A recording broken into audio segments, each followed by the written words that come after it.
Hi everybody, and thanks for joining me today.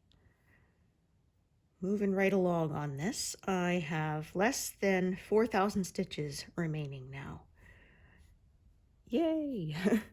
It's coming along, and I counted and I have 19 colors left to complete. I managed a bunch of zeros the other day. I think another 6 or something like that, but I've been getting zeros kind of left, right, and center, although it doesn't look like I'm going to get any for the next little bit. We will see. I kind of looked ahead, but as you can see, I'm closing in on 99%. That's about, say, 600 stitches away. So probably by the next time I sit down to stitch with you all, I will be past that, which means I will have less than 3,000 stitches remaining. It is coming along. Very exciting, at least I find it exciting. Alrighty. So as I complete colors, I take the envelope out and put it back in my main set. And that means, like I said, now I know exactly how many colors I have left because I can easily count the envelopes. And this piece had 90 colors to start with. So I've done 71 colors have been completed and zeroed out. Yay! And I hope I don't jinx it, but it looks like we might be finally getting spring. We're still calling for tiny little traces of snow here and there, but it's like on the day that we're supposed to get those, it's supposed to also be above freezing. So yeah, generally that means it won't stick. It's almost nice enough to go for a walk now, although you do have to watch your step on the sidewalk because there's still ice and the sidewalks have sunk in places. Okay, that doesn't look right. I'm going to try that again. You know, just over time, they crack and sink into the ground, and then as the snow melts, the water will drain into those areas and then refreeze. You have to really be careful. You don't realize quite how many places the sidewalk has sunk down until you are trying to do that, trying to avoid the where the puddles and the frozen puddles are. Try not to do any Canadian breakdancing, as I call it. Yeah, the tail of the peacock is completely done now. I feel safe to say that. This is all the background flowers in soft focus here. So the colors here, if you can kind of look ahead a bit, kind of form this, there's like this blob here at the bottom and the colors kind of go around it. I'm going to work across, say these like 3 squares here. Just going to kind of work across that, cut it off, and then continue working further over. I may move the frame over again once I get there. I might do these next couple of sort of big column squares there before I move the frame over. I haven't decided yet. We'll see. I often, like I say, I decide as I go. So, because I can kind of make a plan, but as I stitch, sometimes I see a better way.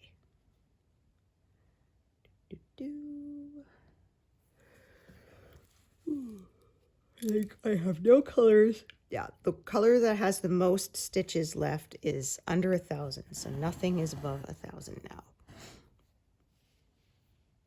And it's like there's 2 colors. One is 848, the other one's 913, and then the rest are all 400 or less. And some of them being only a handful of stitches remaining. Oh dear. Okay, I'm gonna have to trim that, or it will not thread for me. Here we are.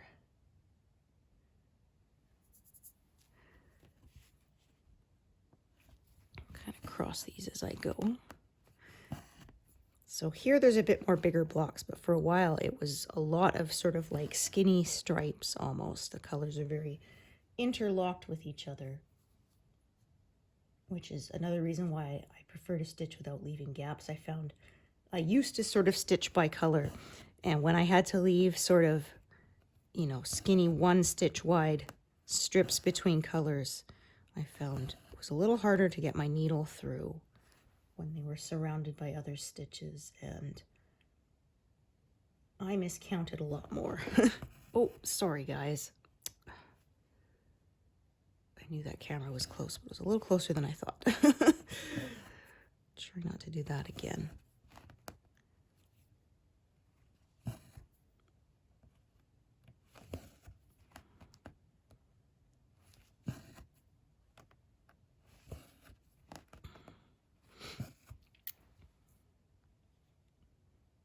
Careful. I try to make it so I don't have to sort of bend my head around the camera, because then I get more neck pain and I don't want that. Went to see my acupuncturist again, and she wants to see me again. So yeah, it's starting to look like we'll just do every sort of 3 to 4 weeks come in for a tune-up. My husband started going to massage therapy. He has a phobia of needles, so he has done acupuncture before, but mine is actually called dry needling, and the needles don't go in and stay. She like puts it in and takes it out and puts it in, and he's like, yeah, I don't think I can handle that. So he went for massage therapy instead, because he's been having a bit of lower back pain and sort of heading down towards the tailbone area. And he wiped out on the ice a few weeks ago, and it was, yeah, that caused things to want to try to lock up. Not quite, but starting to get there. So he said, yeah, better go in before that happens. And the massage therapist said that it's almost like his lower back muscles are kind of almost two-toned, and they sort of pull, they're so tight they kind of pull things out of alignment. So yeah, a lot of the work is sort of getting that to let go. Yeah, that's often what happens, right? If you throw one thing off, other parts try to compensate, and everything is off, and that's just not good. So he said, yeah, she did a lot of deep tissue stuff, and then she actually did some cupping with the hot cups to kind of pull some of the muscle out, it's rather than pushing it in kind of thing, she said. So, and so of course he's super sore right now, which I said, yeah, that's pretty standard. When I first went, and I hadn't gone for close to a year, the first couple of days after she treated me, it was so sore. But I could already tell it was working, because like I had more comfortable range of motion without things trying to spasm. So even though it was sore, it wasn't the locking up feeling, which is much worse, right? You don't want that.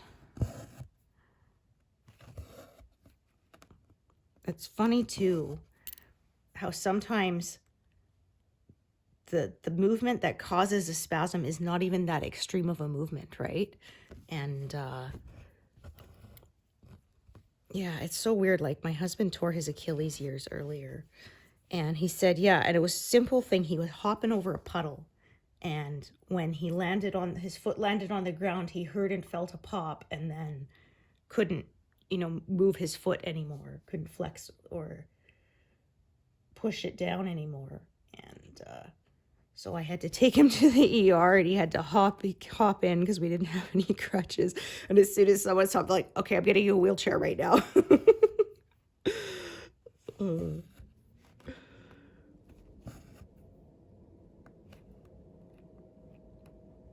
And then they put a cast on it for a few days. And then after that, he had the walking boot, as it hadn't fully detached, so he didn't need surgery. It was still partially.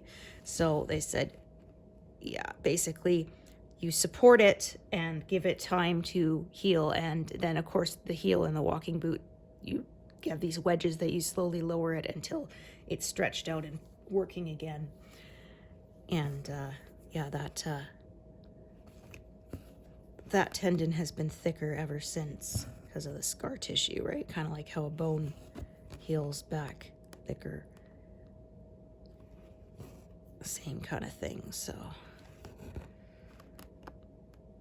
But yeah, I said it's always, like I said, the simplest movement. You don't even get a good story out of it. You know, oh, how'd you injure it? Oh, I hopped over a puddle. Like, really?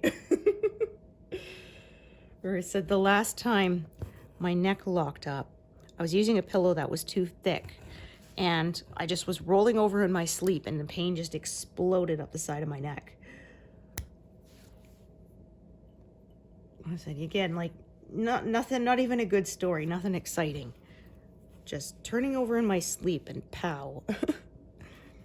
Or the one time I locked my back up the last time, I was picking up the vacuum cleaner and my back just went, you know, no, we're not doing that. Click, and that was it. I said, yeah, you see, housework is hazardous to your health. So my vacuum isn't even that heavy. It's just a little shark vacuum. It's not a big one. I've carried heavier vacuums, put it that way. My parents had an old filter queen when I was a kid.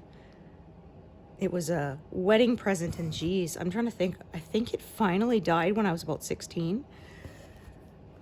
It was a real workhorse. And I remember it didn't have a bag. It was a huge filter that was like a big cone shape. It was almost like a big bowl in the middle, and you would have to grab all the edges and pull them in and carry it out. And you had to be careful because if you did it wrong, if you tried to sort of pull it close too fast, you get a big cloud of dirt in your face. It's not good. Oh. Very few vacuums come with the bag now. They're almost all bagless. And I wasn't sure if I was actually a fan because I found them kind of gutless compared to my old bagged vacuum. I have, like I said, a Shark now, and it's pretty good. I think I may have to replace it soon, but I've had it for, I'm trying to think, 10 years now, which is good because other vacuums before that only lasted me a couple, so. They say it never loses suction, and you have to wash out the filters every month or so. But it's starting to get to the point where even after washing out the filters, it's kind of gutless. So it doesn't suck, right?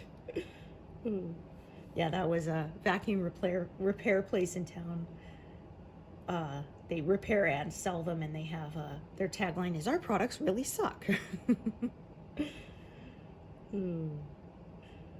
Yes, very punny, as my dad would say.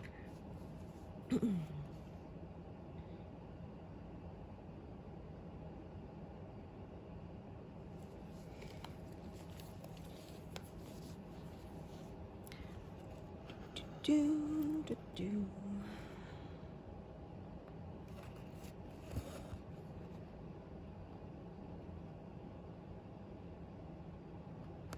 All right, so I'm going to do these.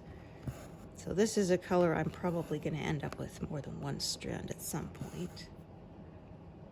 Right now I'm sort of doing these little bits that encroach up into this other color here, and I will do sort of this bigger block of this color later.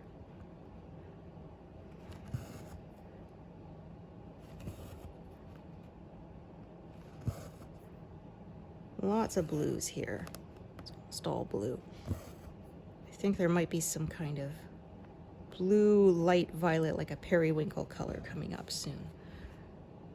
If I'm remembering the symbols correctly. Let me just check that one. Oh no, actually that one's a blue as well. Yeah, I think actually they might be all blue. Pretty much. All right. Yeah, I know I still have a little bit of purple left, but not in this area. So here's a symbol that somebody said I could call pregnant stick, which it does kind of look like that. I thought that was pretty funny. I was thinking it kind of looks like an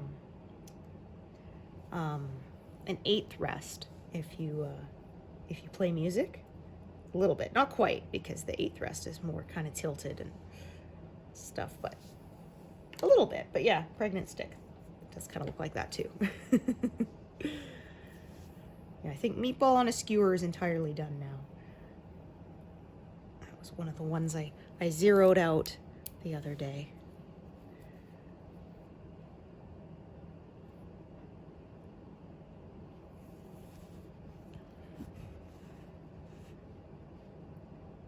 This here is line 540 and then 50-58. So like I said, that edge is coming up pretty close.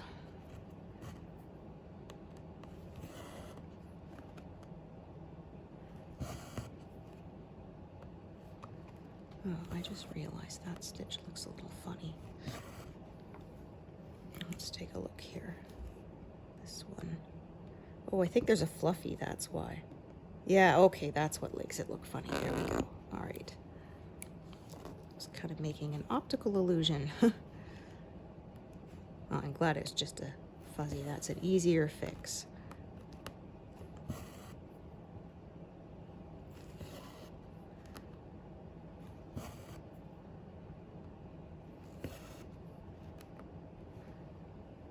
These little ones.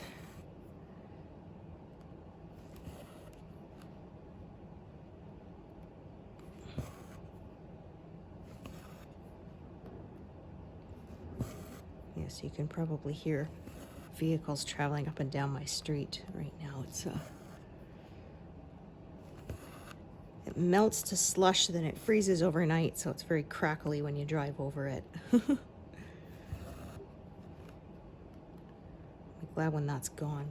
There's some doofus around here who loves to slide around the corner on purpose. Ugh. At least there's fewer kids walking on the street, and that's what always ticked me off about people doing that, is people would come skidding around that corner, and I mean really fast, and you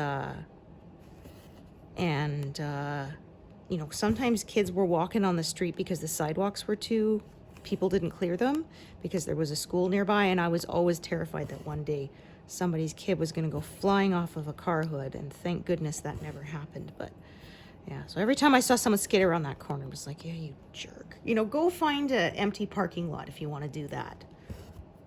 Don't go doing that in a residential area where there's people walking on the street, you know?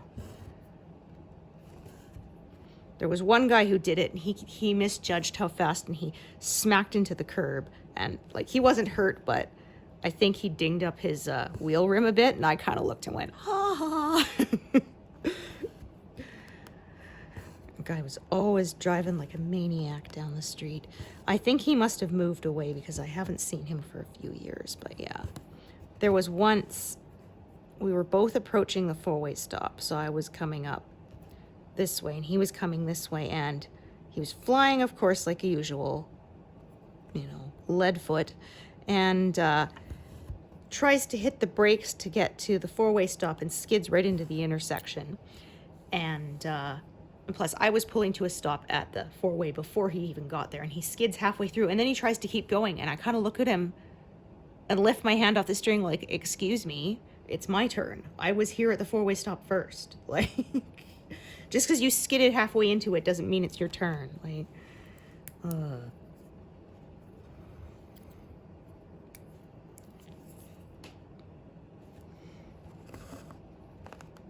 So I was like, yeah, if there's ever an accident around here and they ask me, I will tell them, yeah, that guy's not a responsible driver.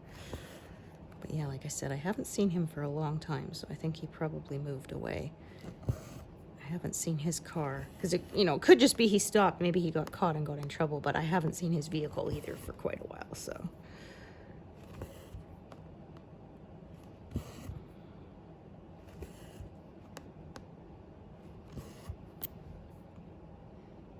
Yeah, unfortunately, there's always people who want to tear around as if the roads are bare, and they're not.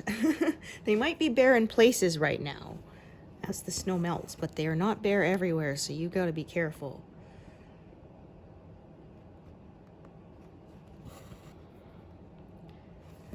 It's funny, the place where I go to get my acupuncture, there's a huge walkway between two buildings that's like almost like, you know, the ones that you take to get up onto a plane or whatever. And so it blocks the ice, so we've got almost like a 4-inch speed bump now because of where it blocks the sun, and so the ice won't melt as fast as the rest of the street.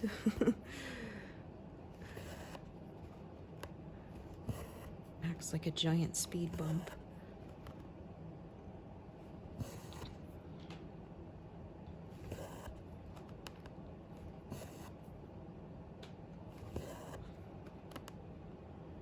So yeah, like I said, my husband went for massage therapy. They said they'll see him in a couple of weeks and then assess from there. I said, yeah, you might be sort of at the age where it's a good idea to go once a month and just kind of keep everything in proper alignment rather than sort of waiting for it to go out and then getting treated, because yeah, he turns 50 this summer, so we are starting to get there.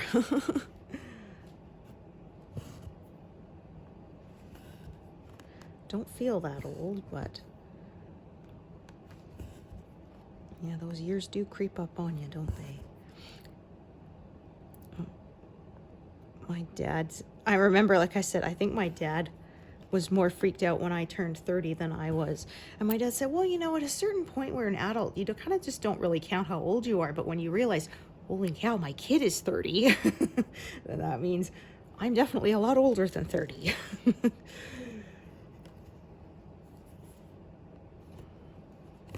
Yeah, I said, it's kind of funny. It's like in my head, my parents are still 40s, even though it's like, well, obviously that's not possible because I'm in my 40s.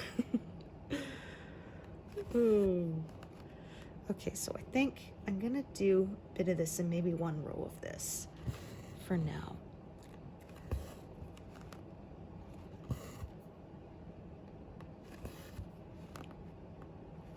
So sometimes I leave the big block to do all at once. Sometimes I kind of take, you know, strips out of it as I stitch.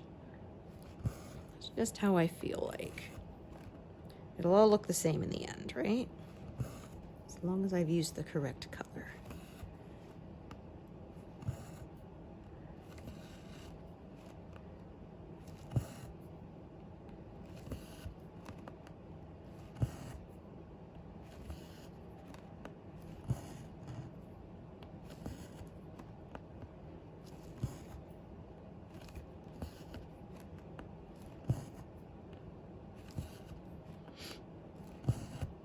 I said that with my grandma. I remember when she was turning 86 and I phoned her to wish her happy birthday, and she said, 86, yeah, I'll be old soon.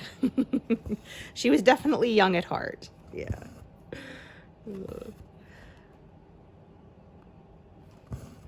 Yeah, I unfortunately wasn't able to make it back for her memorial service because we live in another province. It's a very long ways away. We generally plan our trips back to BC quite carefully, and yeah, about the only time we raced back there without much was because we got the news that my mother-in-law was not expected to have more than a week, and so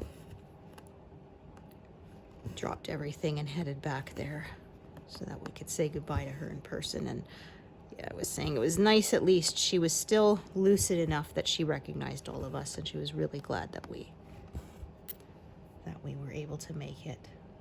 So I didn't make the funeral afterwards, but I felt it was more important to be there to say goodbye while she was still with us.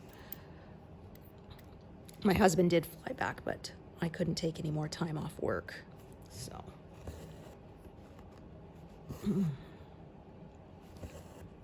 Because yeah, I think we got the news on like the Tuesday, and we headed out the Thursday. We drove. We did it all in one go. It's a 15-hour drive.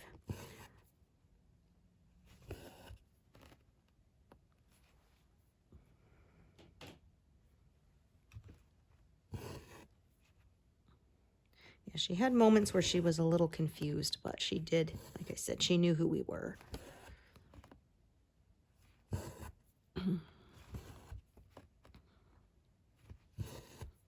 But it was not expected because my husband is the oldest kid in the family, and his parents were young when they had him, so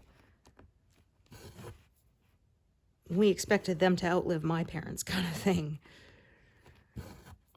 My father-in-law is still with us, but yeah, like I said, she was even younger than him, and so we did not expect to lose her that young. It was quite a shock.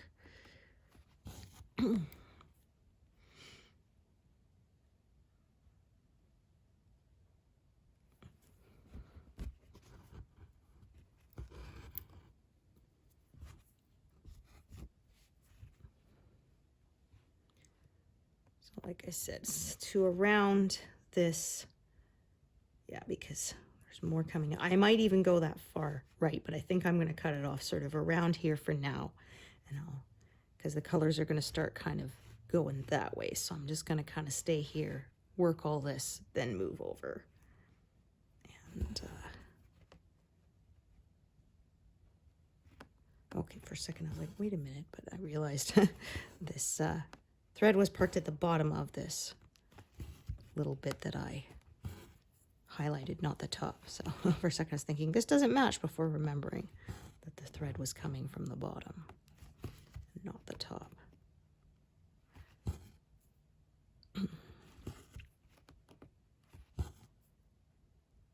Oh, so I was sad. I was talking about the show I was enjoying, Watson, and unfortunately, yeah, I got the news. It's been canceled, so no third season. It'll probably end on a cliffhanger, because unless they know far ahead of time that that they're going to be, that it's going to be the end. Yeah, they usually leave things on a cliffhanger. It's funny because I was reading an article that said that leaving your season finale on a cliffhanger doesn't actually do much to increase viewership, because that was the whole idea to do it, was so that people would tune in when the show came back after the summer, you know, for the next season to see how it ended. And they said sometimes they do, but they don't keep watching. So it really doesn't make that difference. It might boost your, you know, your viewership numbers. Oh, that's still not right.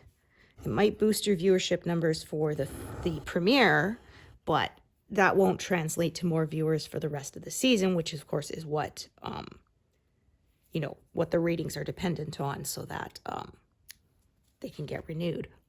And plus these days with internet, you know, sites that recap and all this stuff, you don't even have to watch it. If you're not that interested, you can go and find somebody's review or recap later just to find out how they, what's the word, resolved the problem, right? The cliffhanger. And so, but I guess it's been kind of this well-established industry standard, so they still do it, which, yeah, I'm not a fan of, especially because a lot of times by the time the show comes back, I've forgotten, right, what the cliffhanger is. I mean, good thing they have recaps, but yeah. Yeah, I think it's just kind of one of those things that's become so ingrained in the industry that they're going to keep doing it, even though it doesn't actually do what they hoped it would do. The whole reason they were doing it was to boost viewership.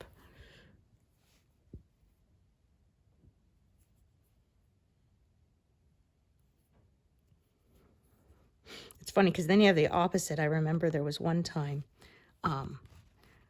one of my favorite shows, Murdoch Mysteries, didn't end on a cliffhanger one year. I thought, oh no, did they cancel the show? That actually worried me more. And then I looked it up and I was like, no, they did. They didn't. It has been renewed for another season. I was like, oh, phew. That was one of my favorites. It's a Canadian show. And it's based on a set of novels about a detective Murdoch. So Murdoch Mysteries. And it started, I think, in 1899. something like that, like right at the end of, maybe it was 1897, something like that, but it was like right at the end of the 1800s. And then they've been kind of, every season is 1 year. So somebody says, yeah, they're not sure because like in what you might call it, in Murdoch time, it's going to be 1914 soon. And so like they said, are they going to have a mention of there being a war on or not? Are they going to just kind of keep going, right? Because like say When Calls the Heart, that's set in the same kind of era, and I believe they're up to the 20s now, and there's been no mention of any war. So they kind of acted like it didn't happen. So it's kind of interesting, because I believe that's how far they've gotten. Like I said, in When Calls the Heart, something like that.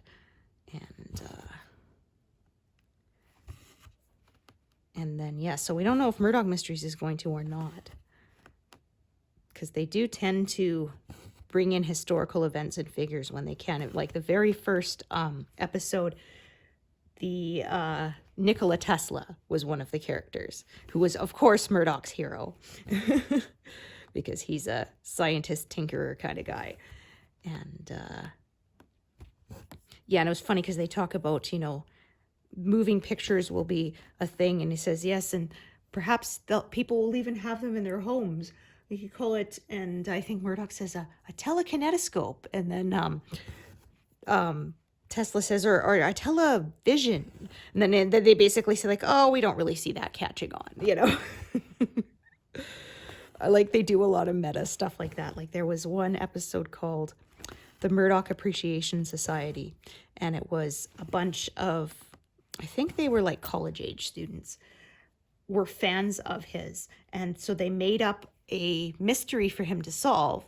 But of course, it turned out that the murder victim, who was just supposed to be pretending, actually was killed. And of course, it became a real mystery. So when he discovered that they had interfered with his investigation, and, he said, like, why did that? He says, well, we wanted to watch you work. And he says, well, why would anyone want to watch somebody solve a murder? Which is funny because, of course, that's the whole show, right?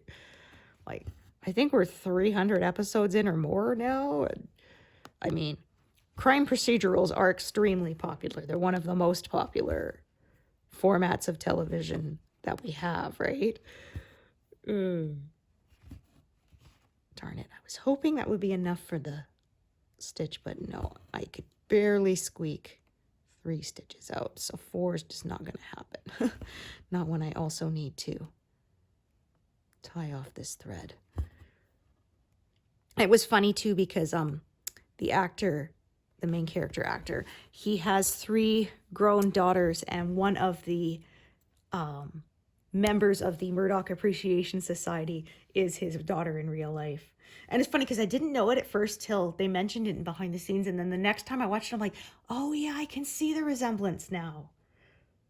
But that's his daughter. They have similar eyes and cheekbones. But yeah, when I first watched it, I wasn't really paying attention, and then yeah, that was his actual real life daughter, so one of them, so that was cool. Yeah, the only thing is it's gone on for so long that some of the main characters have been written out. So the character who plays his wife hasn't been in the show for 3 seasons now. They've written that she took a job opportunity in England for now, and that they don't see each other very often. So yeah, and it's understandable. Like I think in real life she wanted to focus on her family more, and rather than keeping up with a grueling schedule. So she's still, her character's still alive, and they're still open for her to come back. But like I said, we haven't seen her on screen for, I think, 3 seasons now. And I do miss her because she and Murdoch the actors had really good chemistry together. You could totally believe they were a married couple. So yeah. And Constable George Crabtree, he was one of my favorite characters. Again, he took a job out in Newfoundland because in real life he's working on another show. And again, so they haven't killed off his character. He could still come back, and they sort of phased him out. So he would started appearing in fewer and fewer episodes, and now he hasn't appeared for at least a couple of years now, I think. And he did appear in one as a way to sort of tie up a major plot point of his character, but other than that, we haven't really seen him, and I miss him. He was fun. It was funny because he's always believes in like aliens, and so he's always coming up with these wild, outlandish theories. There was one, they find a plane in a tree, and there's a pig in the pilot seat, and he thinks that it's a pig, but it's a pig from another planet. He thinks it's from Venus. You know, they're saying, look, they probably just put it in there as some kind of, you know, test or whatever. That, sir, this pig may not be from Earth. It may be from Venus. This may be a Venusian pig. He's always, of course, jumping to these conclusions. And then, of course, it turns out he's wrong. It's always an earthly explanation, right? But and then there was one episode where everybody was convinced that there was this lake monster in Lake Ontario. And even Murdoch, who's usually extremely skeptical, started wondering, because he sort of saw something out in the mist that was hard to make out. And so he started believing that it was. And that was the one time George was like, no, sir, I don't think so. Lake monsters don't exist. You know, the one time he was actually skeptical when nobody else was. The guys who are normally skeptical were taken in by it, and he wasn't. That was quite funny.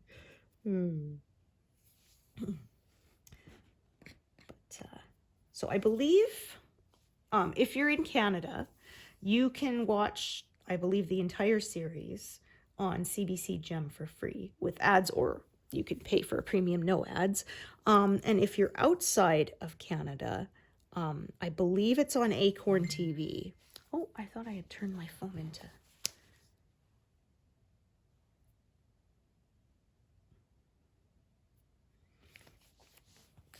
Oh, I did put it on Do Not Disturb, but for some reason, that was my Facebook Messenger.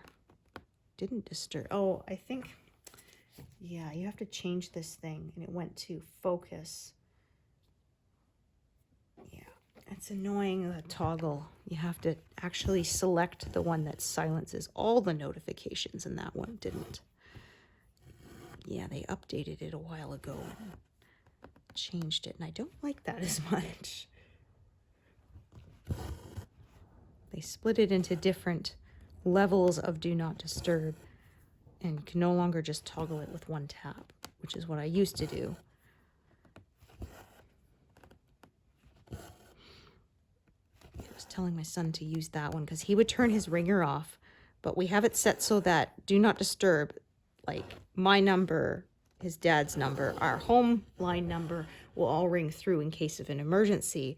But the other day he had turned off the ringer and he lost his phone, so we couldn't even phone it to find it. And it turned out it had fallen between his bed and the wall. My husband found it because I searched through my kiddo's bed a few times and couldn't find it. And, you know, it's gone forever. So, well, you had it last night before you went to bed, so it's got to be in the house. You know, you haven't left the house since, so... He tends to catastrophize quite a lot. When he was really little, he used to, oh no, someone stole it. I said, dude, if someone came into our house to steal something, they wouldn't steal your stuffed animal. You know, they'd be taking laptops and TVs and, you know, stuff like that. I know that your, you know, stuffed bunny is extremely valuable to you, but it's not to anybody else.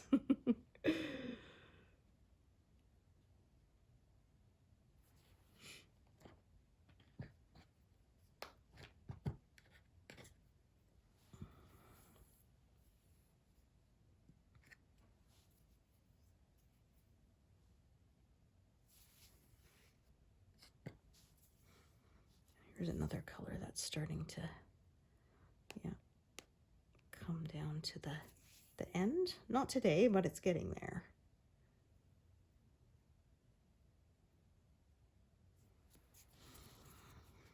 Oh, look at that. I've done 111 stitches. Anyway, so yeah, I was talking about Myrtle Mixtures. I think it's in its 20-something season now. So if you haven't watched it and you want to, you'll have quite a lot to get through.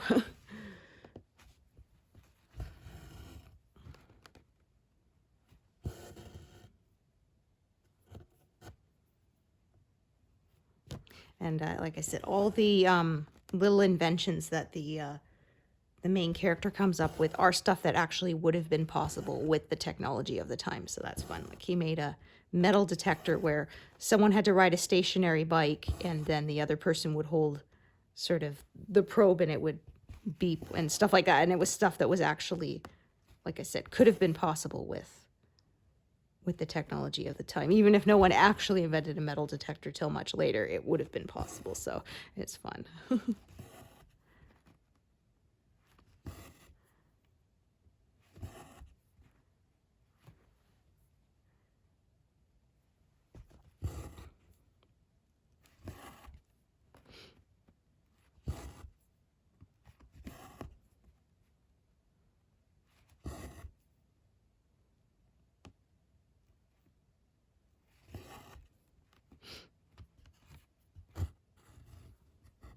Oops.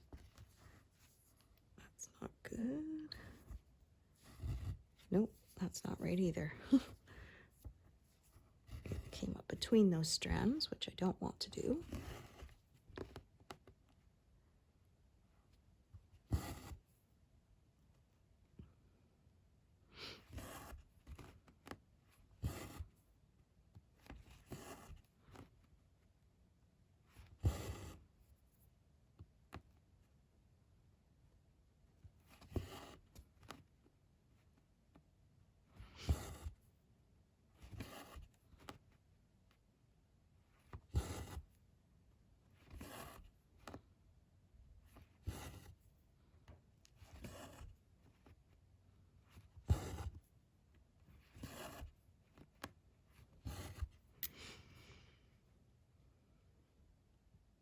Okay, I'm just gonna check this strand here.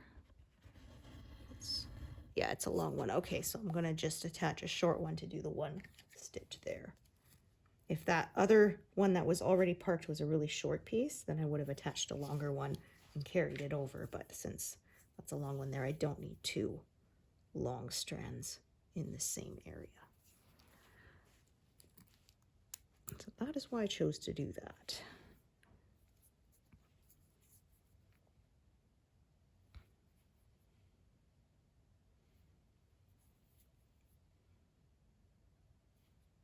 Okay, there we are.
Okay, so I've got, right, this one is short strand.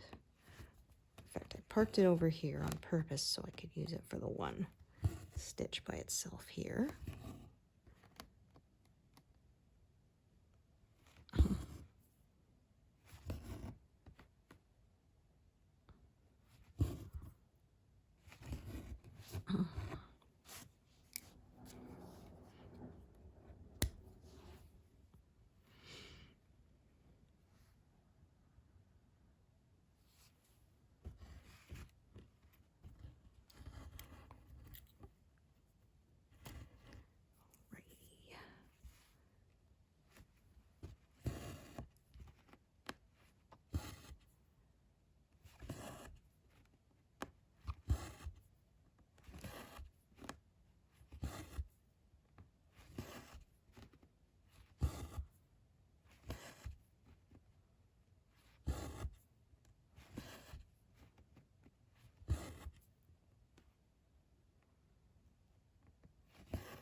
said, I'll cut it off around this grid line here. Go back over and keep filling in. So that's 490 and it's 550 wide.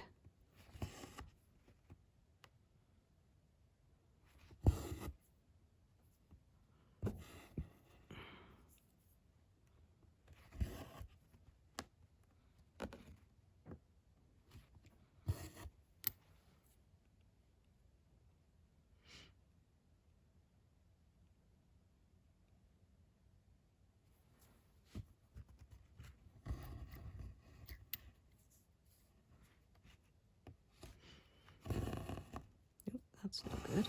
Try that again. It's better. Pulled one strand more than the other.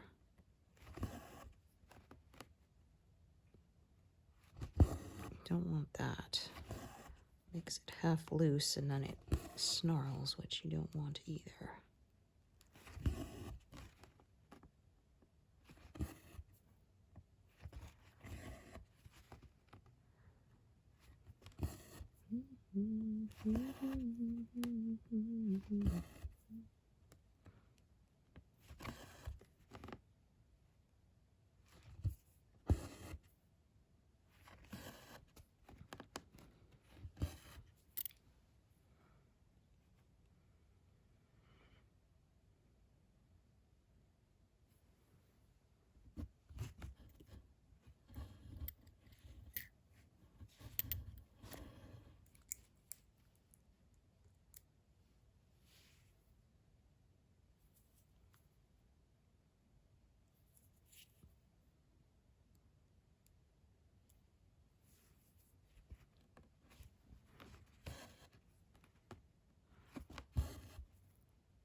That was a knot. There we go. A dreaded knot. Okay.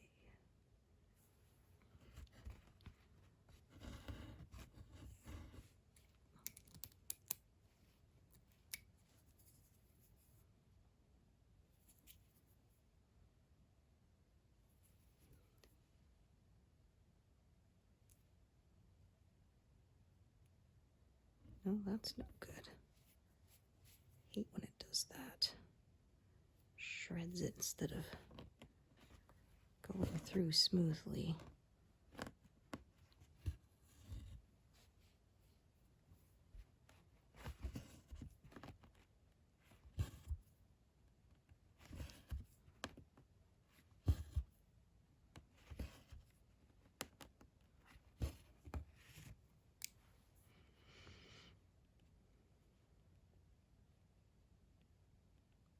This is where I'm going to kind of drift off because I don't, like I say, stop at a sharp straight line. So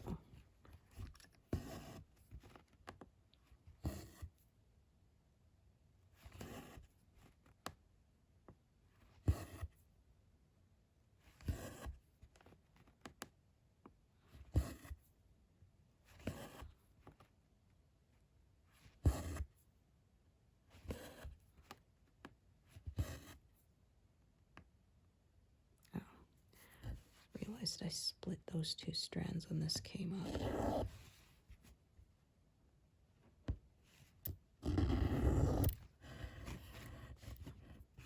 Did not like how that looked. I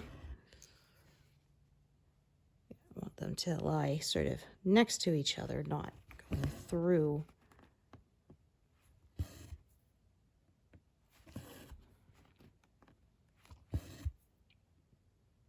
Even though that's probably just me being picky.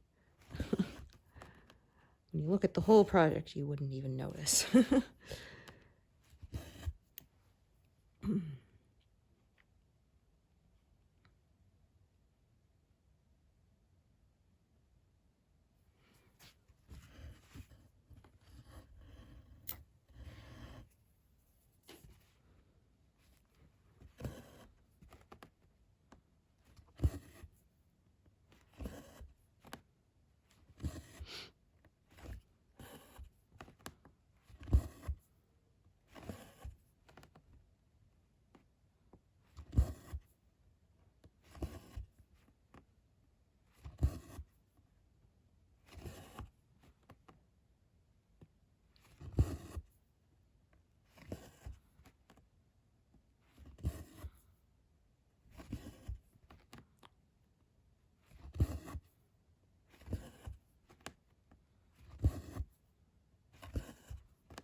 over to the left again.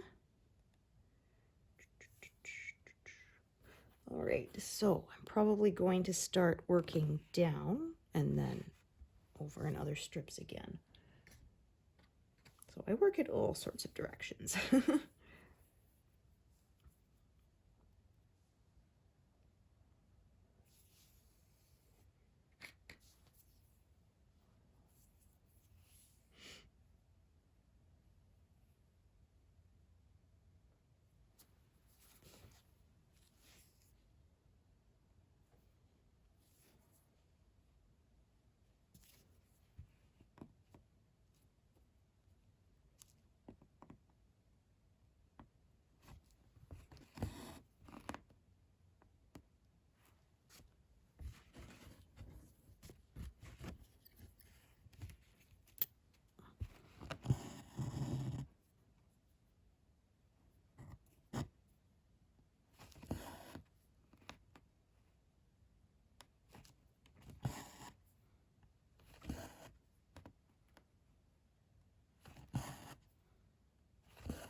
Was talking about in other sessions, I'm trying to use up my flour before it expires. I think so I made bread the other day and I think my yeast is half dead. It did rise, but not as much as it normally would.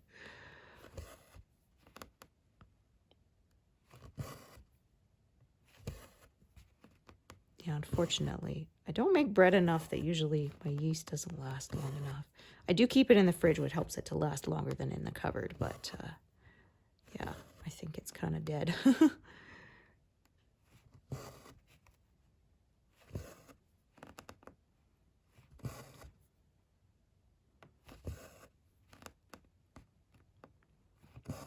Made for a very dense, chewy bread. Some people like that, but I like it a little fluffier. But at least my flour's just about gone. So we often have hash browns for Sunday brunch, but lately we've been having cheese biscuits every week because, again, that helps use up some more flour.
This will be sort of the last big square that I pin stitch in. Then I'll start bringing the threads up, drawing them up through the back of the stitches so that it doesn't show beyond the edge.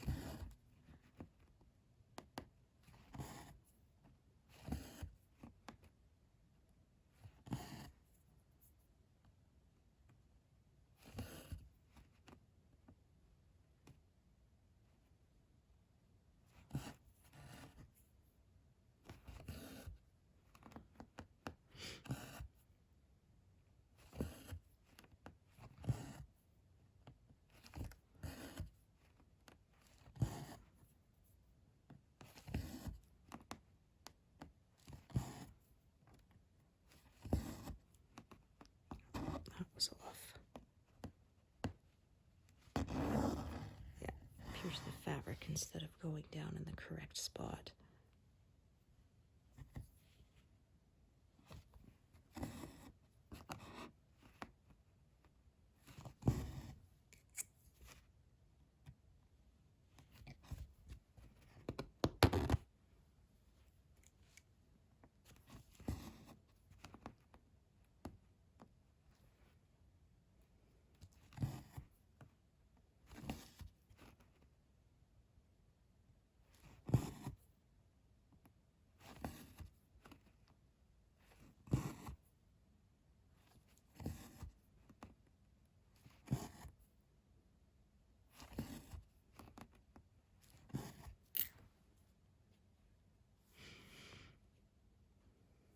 Right, and another color, which again, as you can see, is in quite a large sort of block here.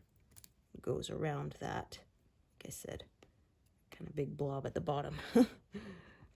If you want to get really technical about it.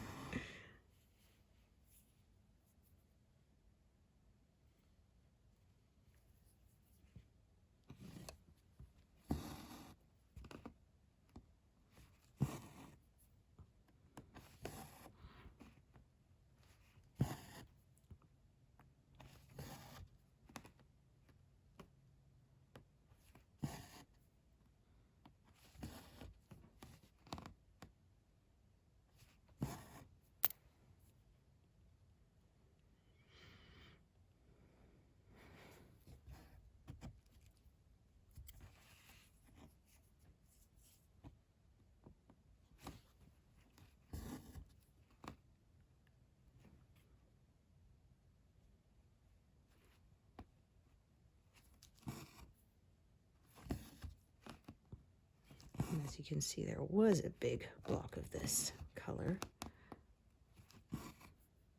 So with the shading, they kind of, there's a big block and then they kind of intertwine with the next color that's another block, and then it intertwines with the next one, and so on and so on. It kind of makes sort of a more subtle change of color.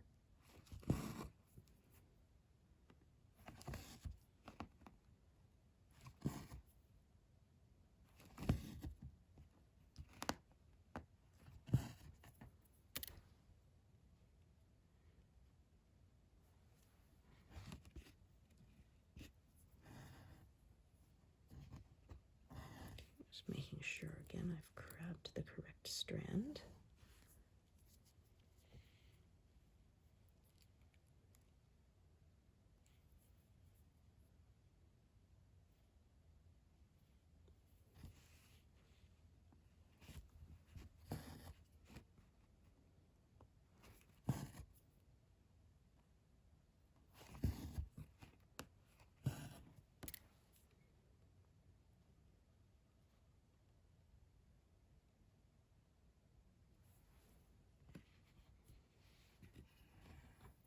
Yeah, this grid line kind of broke. It was sewn into the edge, but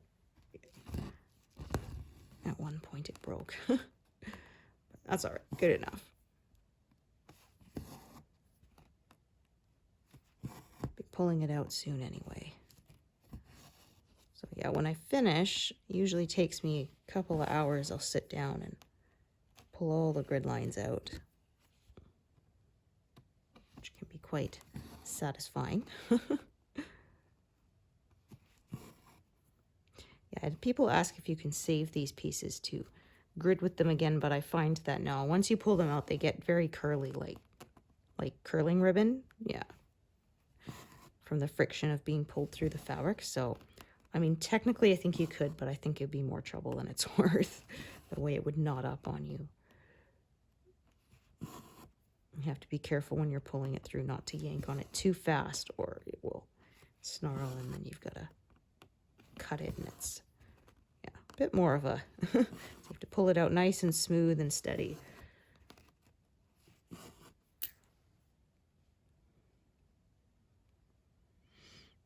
Okay, so here's a strand. I will just carry this downwards till it runs out, which will probably be soon, and then add another strand later. closing in on that 200 soon.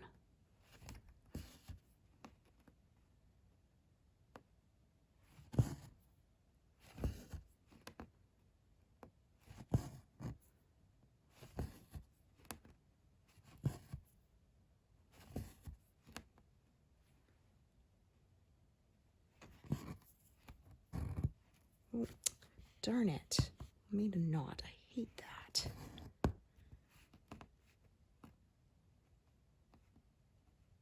Okay. Stitch a little further away and force that knot to be on the back. It's very small, but obviously I don't want it on the front of the piece. Yeah, I find especially when it gets to the end of the strand, they can tend to do that a bit more. Catch on themselves. And like I always say, when I was trying to make French knots, there was no freaking way. But when I'm not trying to make a knot, of course, it forms very easily. Such is life, right?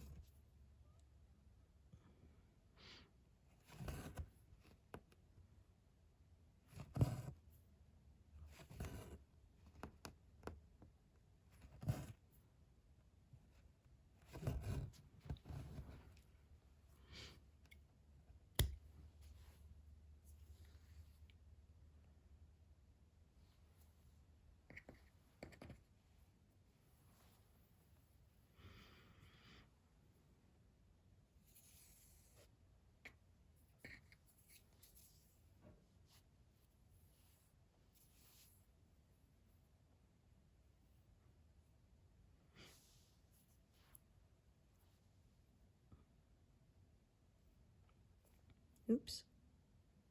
Try that again.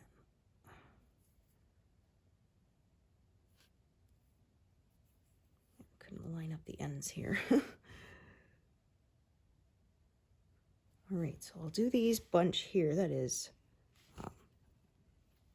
you can see this grid line got pulled over a little, so I just have to be careful that it doesn't throw me off from being stitched over. That can happen sometimes. Most of the time it's good, so.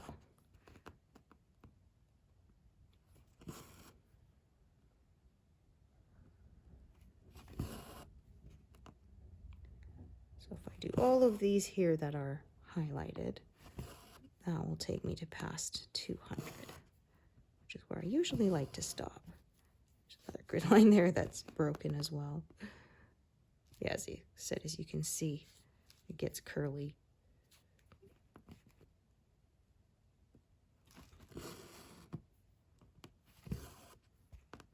And I find it's not too bad. Sort of each spool that I've used is enough to grid about 3 or 4 projects, depending on the size. So it's not very expensive. Like, it's about $8 for a spool, I think, last time I paid, including shipping and all that. But yeah, like I said, the spool lasts for 3 or 4 projects, so it's plenty. I get my money's worth out of it, I feel.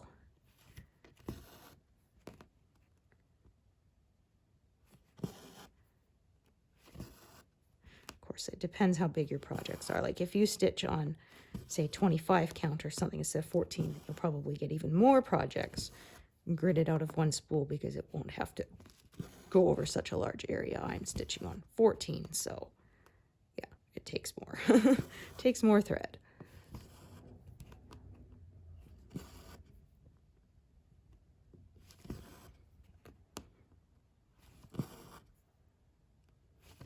That's what my eyes can comfortably see. Whoops. Yeah. A little short.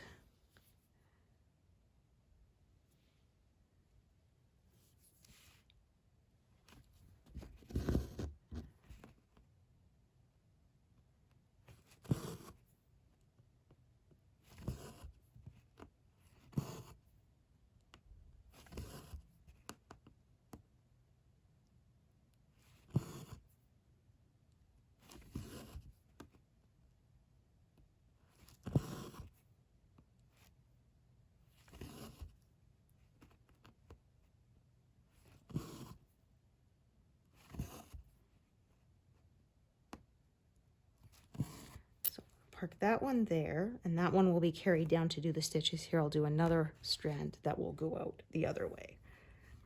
But yeah, well past 200. 98.88% completed. Yay! Thank you so much for joining me today, and I hope to see you here next time. Thanks, everyone. Bye.